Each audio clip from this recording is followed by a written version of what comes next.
नमस्कार, मैं हूं करमवीर और आप देख रहे हैं फॉलोअप। फिल्म चुपके चुपके के एक मशहूर गीत की पंक्तियां हैं, आपके सजन सावन में आग लगेगी बदन में, घटा बरसेगी नजर तरसेगी, मगर मिल न सकेंगे दो मन एक ही आंगन में। जी हाँ, सावन के इस मौसम में संसद में मानसून सत्र चल रहा है और ये सत्र अपने मोदी सर के लिए सिर मुड़ाते ही ओले पड़े साबित हो रहा है। शायद इसीलिए मोदी सर आ से अविश्वास प्रस्ताव, टा से टमाटर, माँ से मणिपुर और महंगाई, ना से नूह, रा से राहुल गांधी, हा से हिंडनबर्ग रिपोर्ट, जा से बिहार की जातीय जनगणना, बा से बेरोजगारी और ब्रजभूषण सिंह, ला से लोकतांत्रिक संस्थाओं पर प्रहार, ई से इंडिया, सा से सुप्रीम कोर्ट के ताबड़तोड़ फैसलों जैसे शब्दों ने मोदी सर की 3 घंटे वाली नींद भी हराम कर रखी है।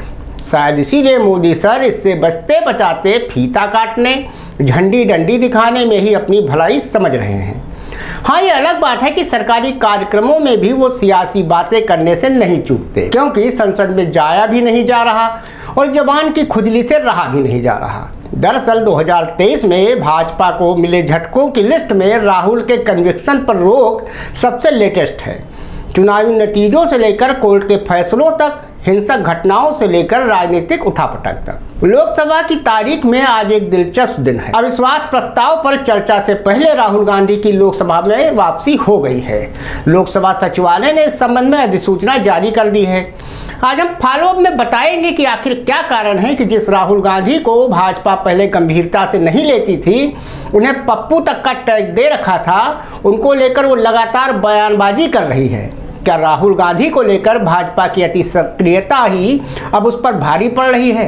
क्या विपक्ष की एकता वाले इंडिया से एनडीए में बेचैनी है, जिसका असर आने वाले 5 राज्यों के विधानसभा चुनावों और 24 के आम चुनावों में देखने को मिल सकता है? राहुल गांधी आज 137 दिन बाद एक बार फिर बतौर क्वालिफाइड सांसद लोकसभा में बैठे दिखे।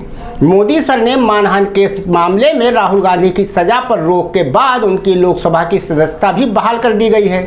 चुनाव से पहले यह कांग्रेस के लिए बड़ा बूस्टर है। लोकसभा चुनाव 2024 से पहले दिल्ली से लेकर राज्यों तक के घटनाक्रम तेजी से बदल रहे हैं। 2019 की गलतियों से सबक लेते हुए विपक्ष ने इंडिया गठबंधन बनाकर मोदी सरकार के खिलाफ इस बार मजबूत मोर्चा बनाने की तैयारी की है। मणिपुर हिंसा को लेकर अविश्वास प्रस्ताव लाकर विपक्ष पीएम मोदी के डबल इंजन की सरकार वाली बात को कटघरे में खड़ा करने की तैयारी भी कर रही है। दरअसल आपको यहाँ एक चीज बता दें कि डबल इंजन सरकार होती क्या है। जब एक इंजन फेल हो जाता है तो उसे खींचने के लिए दूसरा इंजन लगाया जाता है। शायद मोदी जी की डबल इंजन सरकार यही है। इसके साथ ही बिहार में जातीय जनगणना पर लगी रोक के बाद अब महागठबंधन ने इसको 2024 के लोकसभा चुनाव में ट्रम्प कार्ड के तौर पर इस्तेमाल करने की तैयारी की है। यहाँ गौर करने वाली बात यह है कि साल 2014 के लोकसभा चुनाव से ही बीजेपी ने ओबीसी जातियों का एक मजबूत समीकरण तैयार किया था, जिसमें गैर यादव जातियां प्रमुख तौर पर शामिल की गई हैं।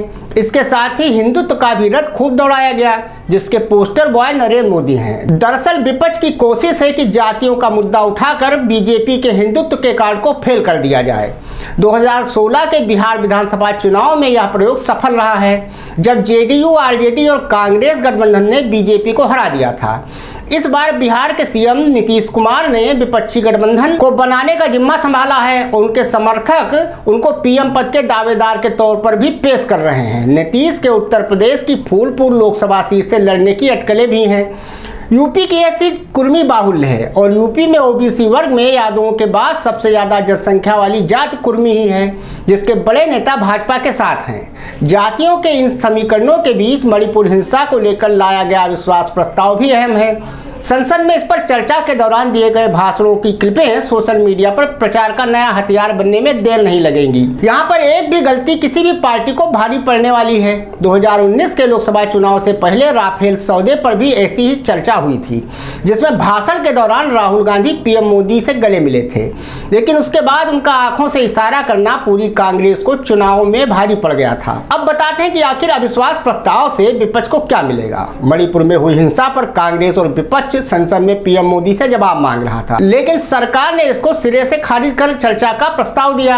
इस पर विपक्ष ने अविश्वास प्रस्ताव पेश किया। नियम के मुताबिक अविश्वास प्रस्ताव पेश होने पर प्रधानमंत्री को इस पर जवाब देना ही पड़ता है। हालांकि सदन में सरकार को प्रचंड बहुमत प्राप्त है और इससे कोई खतरा भी नहीं है, लेकिन अब नजरें इस बात पर होंगी कि विपक्ष मोदी सरकार पर कितने तीखे वार कर पाता है और प्रधानमंत्री और उनके नेता किस तरह का जवाब देते हैं। अविश्वास प्रस्ताव से कुछ बातें एकदम साफ हो जाएंगी।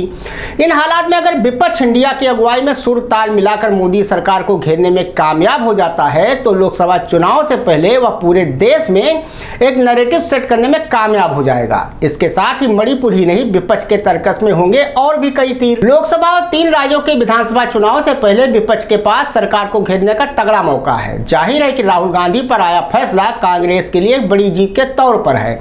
हरियाणा में हिंसा, महंगाई, बेरोजगारी, लोकतांत्रिक संस्थाओं पर कथित प्रहार, जांच एजेंसियों का दुरुपयोग, बृजभूषण सिंह का मामला और 9 सालों से शासन पर विपक्ष जरूर घेरने का कोशिश करेगा।